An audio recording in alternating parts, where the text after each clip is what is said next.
We're talking about when we met now. I don't really... With Kendra? Yeah, she was there, wasn't she? Yes. Me and Kendra lived was like this, and we were juniors in high school, and I believe the night that I met you, maybe not, you were living in Twickenham, and me and Kendra went over after her brother's boxing match, and we went over there, and I either met you that night, or I met you like not too far after that, and we got drunk together, and like you were all excited and hyper and everything else. I think at one point you were in a towel. Yeah, like it was usual. probably that and I was night. like, this guy's weird. He's in a towel and he has a boner. Like, seriously? Oh my god! Like, what do I do? Because I'm not used to that, but that's cool.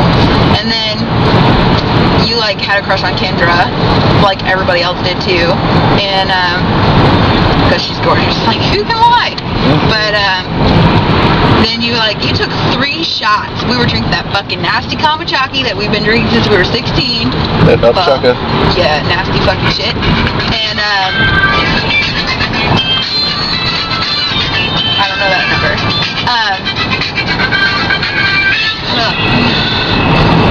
And you had like 3 shots, and you knocked over a chair and smashed my fucking foot. We were in yours and Joe's apartment, because he was living there at that time. We were at your apartment, and we just drank and drank together that night. Like, I don't even remember barely anything. That's all I remember too. Really, all I remember I know I went is smashing your leg with that chair. Why? Yeah, you smashed my fucking toes too, man. They hurt like hell. But then I laughed it off, and I was like, he's so cool. He gets so drunk so easily. Like, how many people from New Orleans would you assume, like, you know, like, are this way? Like, I just thought, like, when they said you were from New Orleans, I was like, oh man, he's gonna be like roughneck ghetto, man. And you just weren't at all. You're like silly, goofy, like, I never drank before guy, and you like, I liked it. It was fun. And then after that, like, we started talking more, but not a lot. We never really talked a lot until after me and my relationship ended. And so, but like, we always kind of had this thing, like, we knew that we could respect each other, and we both knew that if somebody was crossing the line, like, one of us would say something, even though we never really talked to each other about it. Yeah. Like, it was known, like, between the two of us that I think that was kind of established on 6th Street. We would be cleaning and cooking and stuff and talking. Me and you cleaned the most, and like, I think you always respected me for trying to keep the house clean as best as I could, and like, I always respected you because you didn't want people smoking out in the front room and shit like that, because you weren't a smoker. You're still not. You don't like cigarette smoke, so I was always trying to get people not to be smoking in the house because it was just rude and stuff, even though it wasn't my place. And people would be like, you don't fucking live here, you can't tell people what to do. And I'm like, you know what? It's not about me, you know. Like, trying you know, they weren't doing that when I was around. Right. Nobody did it when you were home ever. And like, people would be in your room using your computer and shit, and like, I wasn't sure if that was okay, but like, eventually I kind of like talked to you about it, and that's when we started talking a little bit more. But then when you moved over to Brown Street, that's pretty much when we like totally hit it off. Like, I started talking to you about more personal stuff, and you started talking to me about more personal stuff, and then like, I was single and we were partying all the fucking time, and people were like accusing us of being like lovers, but we weren't, and never have been. Just for the record, we did sleep in bed together, but nothing ever happened. And I don't know, like, you know, this every time we party, something happens that makes people guess things about us. No doubt. Like the most recent thing, with Mike coming in the room, and his eyes lit up when he he turns on the lights, not even know we're in there, and he's like, I'm so sorry, I'm so sorry. And I'm like, I shove down the covers, I'm like, we're not doing anything. And he's like, no, I just don't want to interrupt your sleep. And he like already shut the light out and everything. Like, dude, it's not even like that. Like, seriously. And I'm still talking, and he shuts the door, and I'm like, dude, it's not like that. And then I go down like a little bit later at Shalee's house. I go downstairs, and her dad said something to me, and Terry J was like, that's the girl that was up in bed with Brian. I was like, yeah, we're best friends. Don't take it like that, because it wasn't like that. I have a man, he's in Iraq. His name's Ryan. Close to Brian, but his name's Ryan. And not like that. And everybody kind of just dropped it from there. But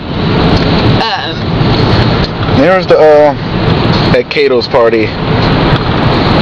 I forget what happened. Something happened. We ended up falling like right next to each other, and people started snapping pictures. I never did see them though. I never saw those pictures. Just what we need. Was Ron laying down then? I don't know.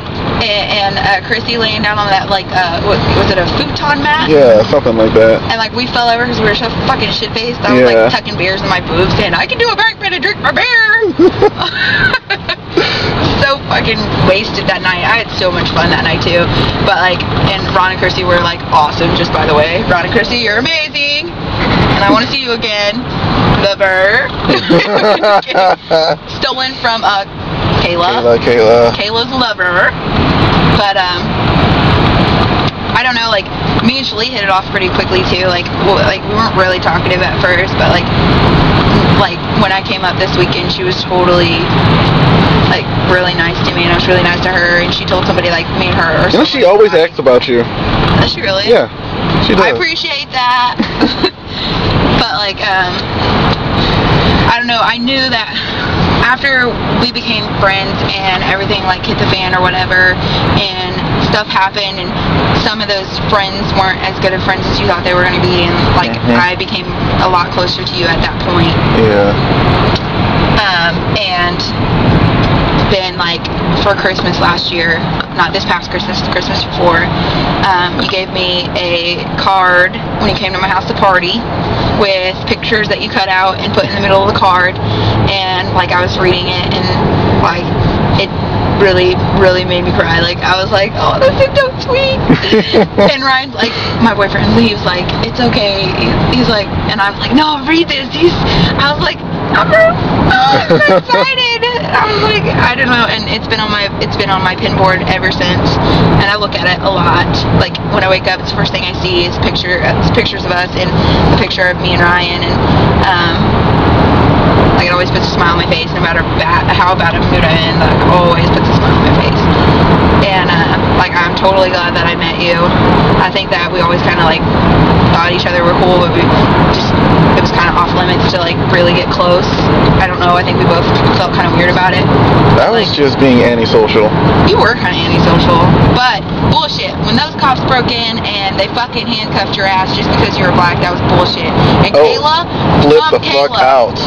You know what? Props on Kayla for fucking losing her temper over that bullshit, because that was so wrong. And she went to jail for you. She went to jail for your ass because of that. So you know what? Just to bring that subject up, it was coming. You knew it was coming way before it was coming. You guys hit it off, whatever. But just so happened to be the night that, like, me and Kayla didn't hit it off, that you hit it off. But that's cool. That's fine too. So, yeah, Joe loves bringing that up. That's one of his favorite stories about me. Hey, we got a punk on you, man. Like, it's the way it is. I mean, I'm sure we could punk on everybody. Like, you know, everybody could punk on me. I could punk on Joe. I could punk on Aaron. I could punk on whoever. Like, we all got punks on each other. Who cares? Like, whatever. Yeah. That's what makes a friendship. Yeah. That's like, you know, don't tell them that, and I won't tell you that. Like, you know what I mean? Like, just keep it on the DL. Total DL. And right now I'm taking you to the airport, and I miss you like crazy. As soon as I get back, I'm going to plan my next trip here. You totally should. Yep. Are you going to come up when? It's my 21st, on your 10th. No more minor consumption. And it'll be the end of my contributing, okay. I hope. So to tell a story over on Brown Street, like, one of my favorite, I love to tell people this story when I talk about you. Like, the cops knock on the door, and I'm like, I hear a knock on the door, and, like, we're all partying. The windows are open because he didn't have air conditioning. He was fucking burning up in the fucking apartment. So I stick my head out the window, and I'm like, who is it? And the cop goes, it's the police. And I was like, okay. And I shut the fucking window. I get on the floor, and I'm like, it's the motherfucking police. I was like, we're in trouble. And it's like, people were like running, fucking going to your bathroom and shit, and like trying to hang out the window while the cop. Everybody was freaking out, and it wasn't even like that big a deal at all. Like, they didn't even care. Like, you went downstairs. The cop knew me because it was like the same cop busted a bunch of my parties from Twickenham to 6th Street to Brown Street. He just looked at me. He's like, Brian, I know. I know. You're like, thought you loved me. Like, I don't know how many times, like, cops came probably, like, every night there for a while. After, like, the first 3 days of your partying, like, every night cops started coming. And, like, who was it? The guy downstairs that got really shitty and said we were being loud and shit. And we knew he was going to do that because we were throwing butts down on the ground or something. Yeah. And we're like, oh, man, we're going to be fucked. Like, Well, really, he got pissed off because the cops knocked on his door first one of those nights. Oh. Thinking it was his apartment. That's why he got mad. Yeah. He'll never see this video. No. He sucks. So, I have so many stories with you, Brian, though. It's ridiculous. I don't even want to talk about it. I don't even know if I should get off here. Those are service roads.